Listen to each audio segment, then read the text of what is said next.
Last time हमने discuss किया था कि फोटोसिंथेसिस के लिए कौन कौन से रॉ मटेरियल चाहिए होते हैं सभी प्लांट्स को, ताकि वो अपना फूड कार्बोहाइड्रेट की फॉर्म में, स्टार्च की फॉर्म में मैन्युफैक्चर कर सके।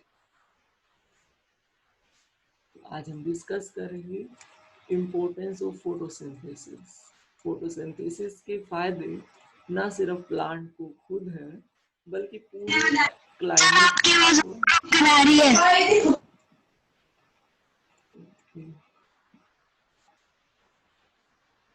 आवाज़ थोड़ा इंक्रीज करते हैं, थोड़ा पहले दिन कनेक्टिविटी में दिक्कत रहेगी आपको, लेकिन चलो बाद में आप रिकॉर्डेड देख सकते हो।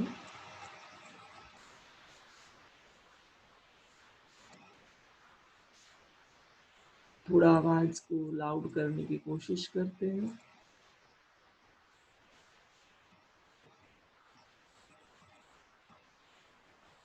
तो फोटोसिंथेसिस की इम्पोर्टेंस सिर्फ प्लांट्स को नहीं है बल्कि पूरे एनवायरनमेंट को, लगभग सभी ऑर्गेनिजम्स को इससे बेनिफिट मिलता है। Imagine what will happen to life on Earth in the absence of photosynthesis. अगर प्लांट्स में फोटोसिंथेसिस प्रोसेस ना हो तो आप सोचो लाइफ पर क्या असर पड़ेगा इसका। Imagine what will happen if the sun doesn't rise at all for 4 months. अगर सन कुछ मंथ तक राइज नहीं करे, फोटोसिंथेसिस ही नहीं होगी, और फोटोसिंथेसिस के बिना लाइफ ही पॉसिबल नहीं है अर्थ सरफेस पर। In the absence of photosynthesis, life will not be possible as there would be no food available. In the absence of food, the survival of living organisms will not be possible as all organisms are directly or indirectly dependent on food made by plants. जितने भी organisms हैं वो अपने food के लिए directly या indirectly plants पर ही depend करते हैं। हमारा जो भी खाना है, जो भी एग्रीकल्चरल प्रोडक्ट है, वो सभी फोटोसिंथेसिस की वजह से ही हमें सप्लाई हो पाते हैं। अगर फोटोसिंथेसिस ही नहीं होगी, ना ही कोई क्रॉप ग्रो करेगी, ना ही कोई प्लांट ग्रो करेगा, और हमारे पास कोई फूड का रिसोर्स भी नहीं होगा। तो सभी ऑर्गेनिज्म, सभी एनिमल्स भूख की वजह से सरवाइव कर ही नहीं पाएंगे। तो क्या आप बता सकते हो जो नॉन वेजिटेरियन एनिमल्स हैं लाइक लायन, टाइगर, क्या उनको फोटोसिंथेसिस, उनके लिए फोटोसिंथेसिस की इम्पोर्टेंस है?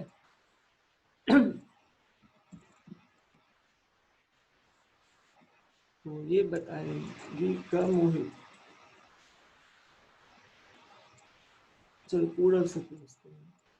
पूरब, आप बता सकते हो कि जो नॉन वेजिटेरियन एनिमल है, क्या उनके लिए फोटोसिंथेसिस की कोई इम्पोर्टेंस है? अगर प्लांट में फोटोसिंथेसिस ना हो तो क्या लायन या टाइगर के खाने पर कोई असर पड़ेगा? Yes sir. बता सकते हो पूरब? आवाज आ रही है पूरब? Yes sir. एक सेकंड। हाँ अभी बोलो पूरब। Yes sir. हाँ बताओ कैसे अफेक्ट होंगे? सर क्योंकि सर फोटोसिंथेसिस का प्रोसेस एनिमल के लिए डायरेक्टली या इनडायरेक्टली जरूरत होता है। इनडायरेक्टली कैसे? डायरेक्टली कैसे? मतलब लायन के लिए क्या रोल है फोटोसिंथेसिस? फोटोसिंथेसिस प्लांट्स में नहीं होगी तो प्लांट्स का खाना नहीं बनेगा, तो इससे टाइगर के खाने पे कोई असर पड़ेगा? टाइगर को यस तो सर। नॉन वेज खाना है, उसको प्लांट को तो खाना नहीं है, तो क्या टाइगर पर इसका असर पड़ेगा?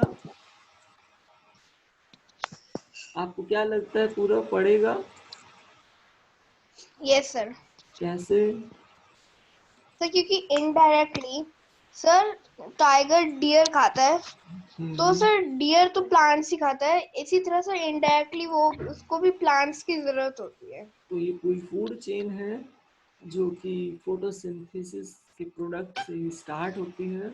तो अगर फोटोसिंथेसिस ही नहीं होगी तो डायरेक्टली या इनडायरेक्टली जो भी डिपेंडेंट एनिमल्स हैं वो सभी ही सरवाइव नहीं कर पाएंगे। फोटोसिंथेसिस का बहुत बड़ा रोल है, इसके बिना लाइफ सस्टेन ही नहीं कर पाएगी अर्थ पर। और फोटोसिंथेसिस के क्या इम्पोर्टेंस है फूड के अलावा? Oxygen, a byproduct of photosynthesis, will not be released।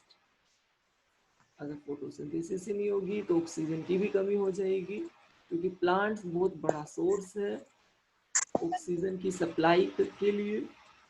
Living organisms will not be able to perform any important activity of life like respiration. Without respiration, no living organism can survive। Oxygen के बिना ना कोई respiration होगा, ना ही कोई फिर life होगी। Photosynthesis maintain a balance between oxygen and carbon dioxide in the atmosphere. क्योंकि हमें पता है सभी प्लांट्स CO2 को कंज्यूम करते हैं इन द डे टाइम, और उसके बदले में हमें ऑक्सीजन मिलती है, जिससे क्लाइमेट में ऑक्सीजन और कार्बन डाइऑक्साइड का बैलेंस बना रहता है। This balance will be disturbed in the absence of photosynthesis। अगर फोटोसिंथेसिस नहीं होगी तो CO2 का लेवल राइज कर जाएगा और ऑक्सीजन का लेवल फॉल कर जाएगा। CO2 इंक्रीज होने से ग्लोबल वार्मिंग भी होगी और ब्रीदिंग में भी दिक्कत होगी, रेस्पिरेशन में भी दिक्कत होगी। तो बिना फोटोसिंथेसिस के लाइफ बिल्कुल भी पॉसिबल नहीं है। Life would be impossible without photosynthesis.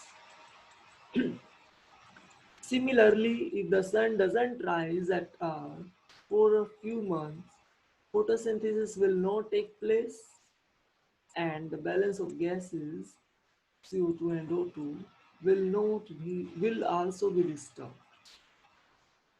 Photosynthesis के एब्सेंस में गैसेस का इम्बैलेंस हो जाएगा।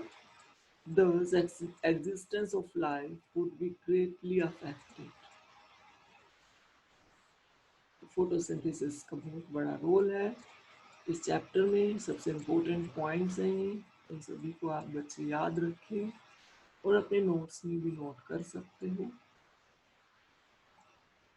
तो ये चार्ट है, डायग्राम है, इसमें दिखाया हुआ है कि किस तरीके से जो एनिमल्स और प्लांट्स हैं एक दूसरे पर डिपेंडेंट है। एनिमल्स CO2 प्रोवाइड कर रहे हैं प्लांट्स को, प्लांट्स ऑक्सीजन प्रोवाइड कर रहे हैं एनिमल्स। एनिमल्स का मतलब सिर्फ वो नहीं जिनको हम जानवर समझते हैं, बल्कि ह्यूमन भी एक एनिमल है। उसका आप एक सोशल एनिमल कह सकते हो। तो साइंस की लैंग्वेज में ह्यूमंस भी एनिमल है। सोशल लैंग्वेज में आप ह्यूमन को एनिमल कहोगे तो दिक्कत हो जाएगी, लड़ाई भी हो सकती है। लेकिन साइंस वाले ह्यूमन को एनिमल कह सकते हैं, लेकिन आप किसी ह्यूमन को एनिमल बिल्कुल नहीं कह देना। सिर्फ साइंस की स्टडी में हम ह्यूमंस के लिए एनिमल वर्ड यूज कर सकते हैं, लेकिन सोशल कल्चरल लैंग्वेज बिल्कुल अलग है।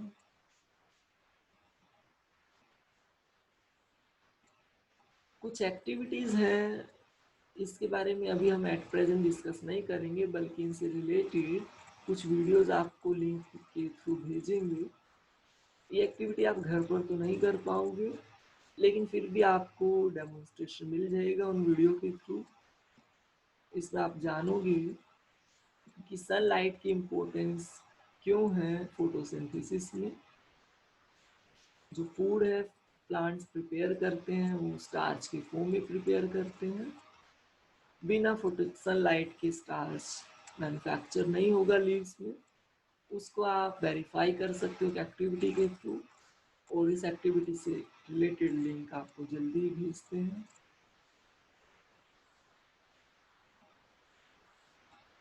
आपको ये भी शो करना है कि क्लोरोफिल नेसेसरी है फोटोसिंथेसिस के लिए। इससे रिलेटेड एक्टिविटीज का लिंक भी आपको भेजते हैं। अभी थोड़ा और इंटरेस्टिंग टॉपिक शुरू होंगे, क्योंकि अब हम एनिमल्स में न्यूट्रिशन पर आएंगे। तो भी हमारा नेक्स्ट टॉपिक है heterotrophic nutrition in plants.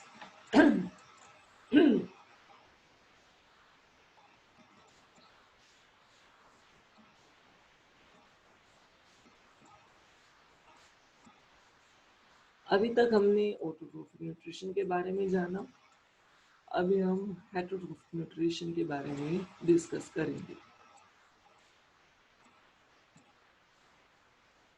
Some plants which cannot prepare their own food, they also need nutrition. The leaves in these plants do not contain chlorophyll. कुछ प्लांट्स, सभी प्लांट्स ऑटोट्रोफ्स नहीं होते, सभी प्लांट्स अपना food manufacture नहीं कर सकते हैं फोटोसिंथेसिस से, क्योंकि कुछ प्लांट्स के लीव्स में क्लोरोफिल होता ही नहीं, लेकिन न्यूट्रिशन तो उन प्लांट्स को भी चाहिए। तो फिर ऐसे प्लांट्स किस तरीके से न्यूट्रिशन ऑब्टेन करते हैं वो अभी हम डिस्कस करेंगे। उनका मोड ऑफ न्यूट्रिशन है heterotrophic nutrition. Like humans and animals, such plants depend on the food prepared by other plants. This is the heterotrophic mode of nutrition. Heterotrophic plants are of four types: parasitic plants, saprophytic plants, carnivorous plants, symbiotic plant। तो ये चार तरह के plants हैं जो autotroph से थोड़ा different है। तो वन बाय वन हम इन सब के बारे में डिस्कस करेंगे, और इनके बारे में डिस्कस करना भी काफी इंटरेस्टिंग रहने वाला है। सबसे पहले है parasitic plants. The non-green plants which live on other organisms and obtain their food from them are called parasitic plants. The living organisms from which a parasite derives its food called the host. एक plant दूसरे plant से अपना food obtain करेगा इस mode में। Obvious है कि जो पहले वाला प्लांट्स है उसके न्यूट्रिएंट्स का कुछ शेयर ये जो दूसरे वाला पैरासाइटिक प्लांट है वो कंज्यूम कर ले। तो जो पहले वाला सर प्लांट आपकी क्लियर आवाज नहीं आ रही है। ओके, थोड़ा देखते हैं लाउडनेस इंक्रीज हो। आज थोड़ा सा दिक्कत रहेगी कनेक्टिविटी में।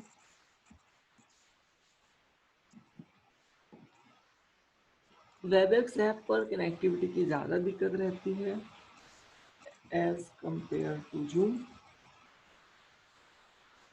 उसमें थोड़ा अटक अटक के ऑडियो वीडियो चलते हैं अगर नेट स्लो हो थोड़ा। चलो फिर आप रिकॉर्डिंग वीडियो देख सकते हो। अगर आपको अभी कुछ क्लियर नहीं हो रहा है तो आप रिकॉर्डिंग वीडियो देख पाओगे बाद में, रिकॉर्डेड वीडियो।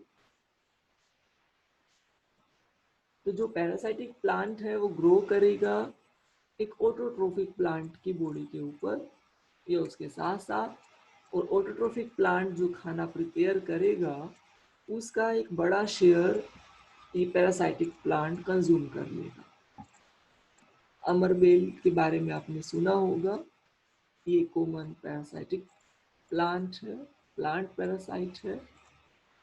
तो अमरबेल, इसको आप टोडर प्लांट, एस्कटा भी बोल सकते हो। ये नॉर्मली आपको कहीं भी दिख जाता है।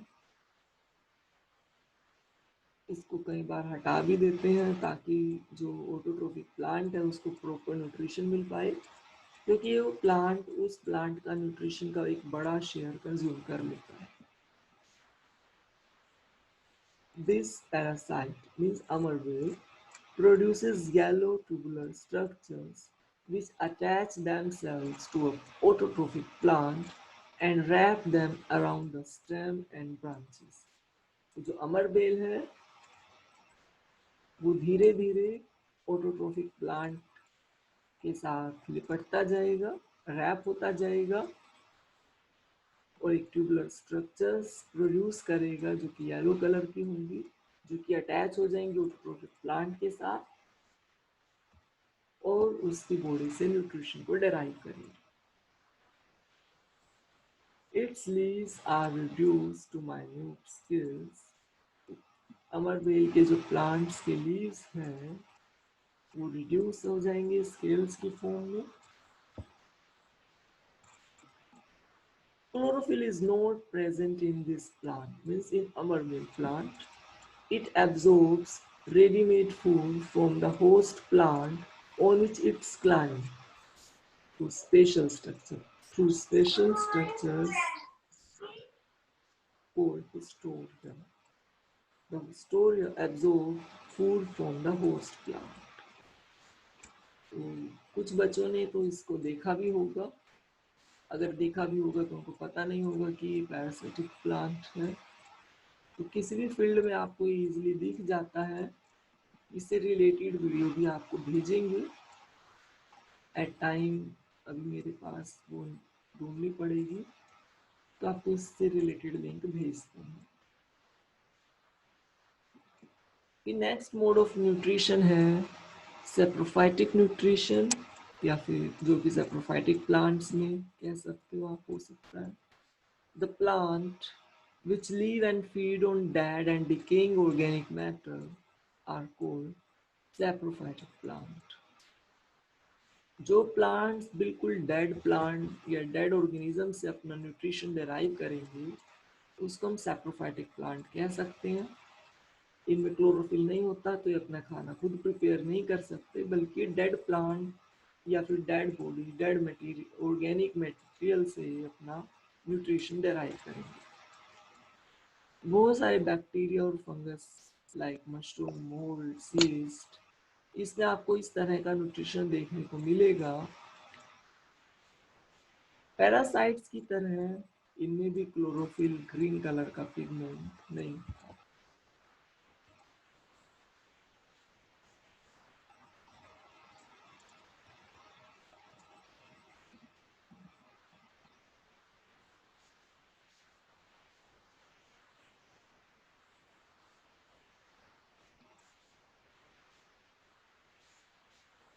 तो फिर क्लोरोफिल के एब्सेंस में अपना न्यूट्रिशन कैसे डिराइव करेंगे? Saprophytic fungi secrete digestive juices on the dead and decaying matter and convert it into solution. आप ये देख सकते हो कि जब भी किसी ऑर्गेनिक मटेरियल पर फंगस ग्रो कर जाता है, थोड़े टाइम में वो डिके हो जाता है और कई बार तो सॉल्यूशन मतलब कि थोड़ा लिक्विड फॉर्म में आ जाता है और जिसको फंगस इजीली कंज्यूम कर लेता है। The nutrients are then absorbed from it. Fungus पहले ऑर्गेनिक मैटर को डिके करेगा और फिर उसको एब्जॉर्ब करेगा। इसकी वजह से हमारे जो वेजिटेबल्स हैं, फ्रूट्स हैं, वो किचन में पड़े पड़े खराब हो जाते हैं फंगस की वजह से, क्योंकि फंगस उनको धीरे धीरे डिके कर देता है और फिर उनको एब्जॉर्ब कर लेता है। बिल्कुल फ्रेश फ्रूट भी थोड़े टाइम के बाद आपको बिल्कुल ढीला ढीला वेट दिखाई देगा, तो वो डिके हो रहा होता है उस टाइम फंगस की वजह से। शुरू में फंगस आपको नेक्ड आई से दिखाई नहीं देंगे, लेकिन बाद में जब उनकी पूरी कॉलोनी ग्रो कर जाती है ऑर्गेनिक मैटर के ऊपर, फिर वो आपको इजीली दिखाई दे जाते हैं। इनका कलर ब्लैक, ग्रीन, वाइट कैसा भी हो सकता है, वो डिपेंड करेगा कि फंगस को कितना टाइम हो गया है मल्टीप्लिकेट करके। जो फंगस है ज़्यादातर रेनी सीजन में आपको देखने को मिलेंगे। रेनी सीजन में वेजिटेबल्स, फ्रूट्स थोड़ा जल्दी ख़राब हो जाते हैं फंगस की वजह से, क्योंकि मॉइस्चर ज़्यादा होता है रेनी सीजन में और मॉइस्चर वाला एनवायरनमेंट मॉइस्चर वाला क्लाइमेट फंगस के ग्रो करने के लिए बहुत ही ज़्यादा फेवरेबल है। hot and humid weather,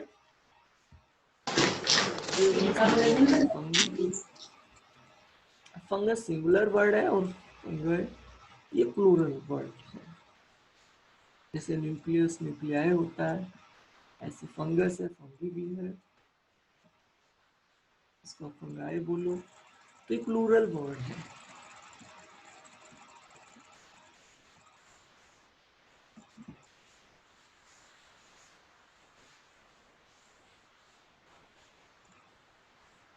क्या कभी आपने मशरूम खाए हैं? आजकल बहुत बड़े लेवल पर मशरूम्स की खेती हो रही है और लोगों का ये फेवरेट फूड भी बन गया है। लेकिन जो मशरूम है उनमें ऑटोट्रोफिक न्यूट्रिशन नहीं होता, ये हमेशा डेड ऑर्गेनिक मैटर के ऊपर ही ग्रो करेंगे। वॉइस नहीं सुनाई दे रही है। वॉइस नहीं सुनाई दे रही है। कुछ बच्चों को दिक्कत हो सकती है, उनकी सेटिंग्स में ऑडियो का ऑप्शन, ज्वाइन बाय ऑडियो का ऑप्शन उन्होंने सेलेक्ट नहीं किया होगा, तो उनको सुनाई नहीं देगी। तो वेबएक्स को कैसे यूज करना है इससे रिलेटेड वीडियो भी आपको भेजेंगे, क्योंकि बहुत सारे बच्चे तो ज्वाइन ही नहीं करते हैं ज्वाइन बाय ऑडियो। वो कनेक्ट हो जाते हैं लेकिन ज्वाइन बाय ऑडियो नहीं करेंगे या कॉल ओवर इंटरनेट नहीं चूज करेंगे, तो उनको ऑडियो सुनाई नहीं देगी। जो पहली बार वेबएक्स यूज कर रहे हैं, हो सकता है कि उन्होंने ऑडियो की सेटिंग्स में चेंजेस नहीं किए हो रिक्वायर्ड। कोई बात नहीं, आप रिकॉर्डेड वीडियो देखना। एट प्रेजेंट मैं ऑडियो आपकी कनेक्टिविटी को चेक नहीं कर पाऊंगा। आप रिकॉर्डेड वीडियो देखना, नेक्स्ट टाइम मैं कोशिश करूंगा कि कोई वीडियो गाइड भेजूं इस ऐप को कैसे यूज करना उससे रिलेटेड। अभी हम कंटिन्यू करते हैं। एक चीज का ध्यान बहुत ज्यादा रखना है कि सभी मशरूम्स खाने लायक नहीं होते हैं, सभी एडिबल नहीं होते हैं। जंगल में पाए जाने वाले 99% मशरूम जहरीले होते हैं। देखने में वो बिल्कुल वैसे ही दिखाई देंगे जैसे कि हमें मार्केट में मिलते हैं खाने के लिए, लेकिन वो जहरीले होते हैं और इससे कुछ ही मिनटों में डेथ भी हो सकती है। तो ध्यान रखना पड़ता है मशरूम को खरीदते समय। कई बार अच्छे खाने वाले मशरूम के बीच में कोई एक आधा जहरीला मशरूम भी आ जाता है गलती से, तो काफी ध्यान रखना पड़ता है इसको कंज्यूम करने से पहले। तो जो आप फिगर देख रहे हो ये एक मशरूम का सैंपल फिगर है।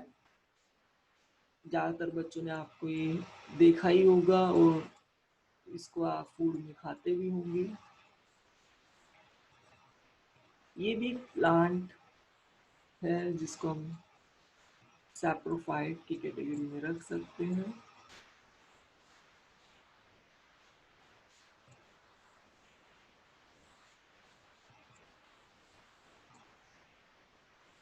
कई बार क्या होता है कि जो फंगस है खाने की चीज़ों पे तो लग ही जाता है, कई बार आपके कपड़ों पे भी लग जाता है। अगर खास तौर से वो लेदर के बने हुए हैं, लेदर के बने हुए जूते हैं, बिल्कुल नए जूते, बिल्कुल नए नया आपका लेदर का पर्स पड़े पड़े खराब हो जाता है, उसके ऊपर ब्लैक कलर का ऑर्गेनिज्म आपको दिखाई देगा। वो कुछ और नहीं बल्कि वो फंगस ही है जो लेदर को भी डिके कर देता है। अगर आप लेदर की कोई भी चीज को अलमीरा में भी रख दो, लॉक करके रख दो, कुछ समय के बाद आप निकालोगे तो उस फंगस की वजह से वो आपको डिकेड मिलेगा।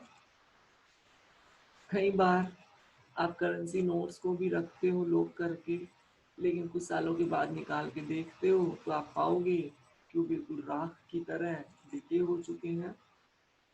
आप लोगों ने ऐसा इंसिडेंट सुना होगा कि कईयों ने करोड़ों रुपए लॉक करके रखे, लेकिन फंगस की वजह से कुछ दिनों के बाद जब उन्होंने देखा तो उनको डिकेड फॉर्म में मिली। जो फंगस है वो लकड़ी से बनी चीज़ों को भी कई बार अफेक्ट कर देता है, लेदर या वुड से बनी चीज़ों को भी। तो जो फंगस है वो बहुत ज़्यादा प्रॉब्लम क्रिएट कर देता है हमारे खाने की चीज़ों के लिए, डेली रूटीन में होने वाली चीज़ों की वो ख़राब कर देता है। ये वाली एक्टिविटी आप घर पे कर सकते हो, इसके लिए आपको ज़्यादा ड्राई मटेरियल भी नहीं चाहिए, और ये कैसे करनी है इससे रिलेटेड वीडियो आपको भेजते हैं। फिर अगला मोड ऑफ न्यूट्रिशन जो प्लांट्स में है, हेटेरोट्रोफिक प्लांट्स में, वो है कार्निवोरस मोड। कुछ प्लांट्स ऐसे होते हैं जो कि नॉन वेजिटेरियन कह सकते हो आप उन प्लांट्स को, जो कि इंसेक्ट्स को या छोटे छोटे ऑर्गेनिजम्स को, छोटे छोटे कीड़े मकोड़ों को कंज्यूम कर जाते हैं। इनको आप इंसेक्ट ईटिंग प्लांट भी कह सकते हो। इससे रिलेटेड वीडियो मैंने आपको कुछ दिन पहले दिखाया भी था नॉन वेजिटेरियन प्लांट का। एक बार फिर आपको रिपीट कर देते हैं जिन बच्चों ने इसको नहीं देखा होगा, उन बच्चों के लिए फटाफट एक बार वीडियो रिपीट कर देते हैं।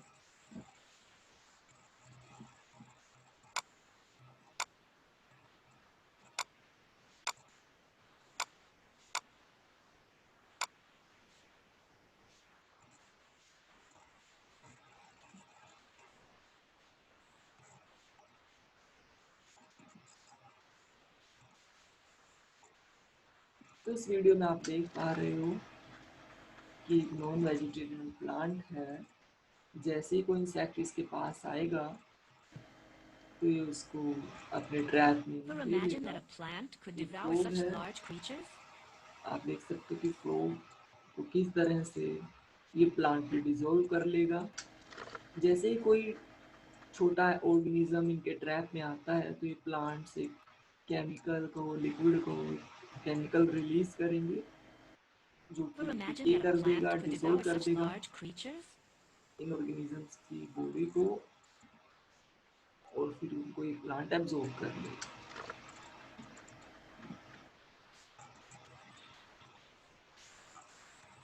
डॉगी थाला दीदी।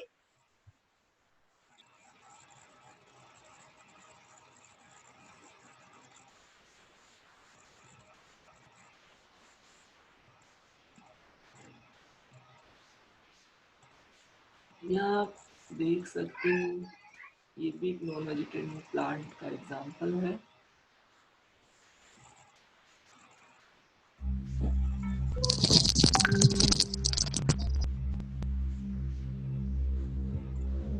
ये भी नॉन वेजिटेरियन प्लांट है।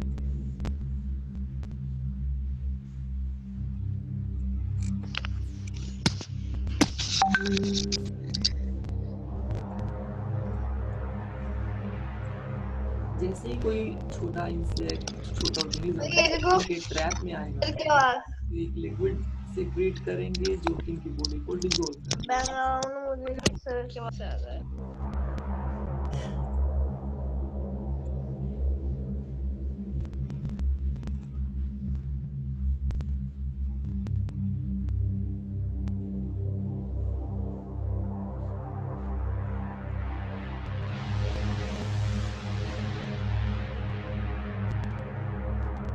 सर कुछ बोल रही है? कुछ ही सेकंड्स में, कुछ ही मिनटों में प्लांट की बॉडी डिसॉल्व हो जाएगी और इस तरीके से इन प्लांट्स की न्यूट्रिएंट्स की रिक्वायरमेंट पूरी हो पाएगी। ये भी नॉन वेज है। तो सिर्फ एनिमल्स ही नॉन वेजिटेरियन नहीं होते हैं, कुछ प्लांट्स भी होते हैं जिनमें हेटेरोट्रोफिक न्यूट्रिशन होता है। इनको आप इंसेक्ट ईटिंग प्लांट्स बोल सकते हो। These plants are usually green and prepare their own food।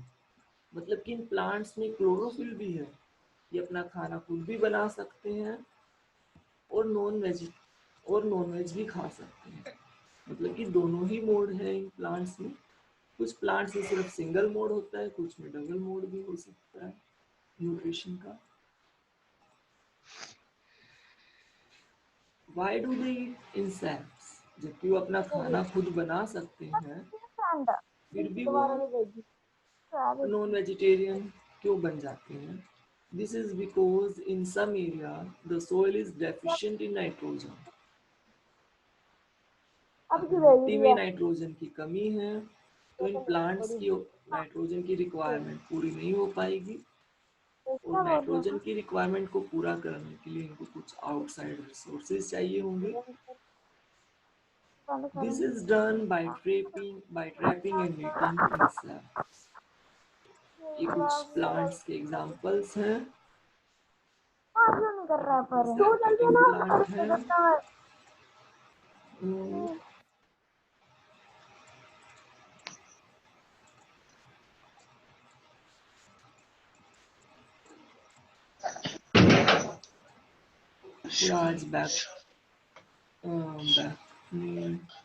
Charging पे नहीं मैंने पढ़ना. बैकग्राउंड चार्जिंग में नॉइज आ रहा है. कोई बात नहीं, आगे से ज़्यादातर बच्चों को म्यूटेड ही रखेंगे, तो वही बच्चे अनम्यूट कर पाएंगे जिनकी कोई क्वेरी है, अदरवाइज थोड़ा डिस्टर्बेंस रहती है. ये दो तीन प्लांट्स हैं जिनके एग्जांपल आपको याद रहने चाहिए, जो कि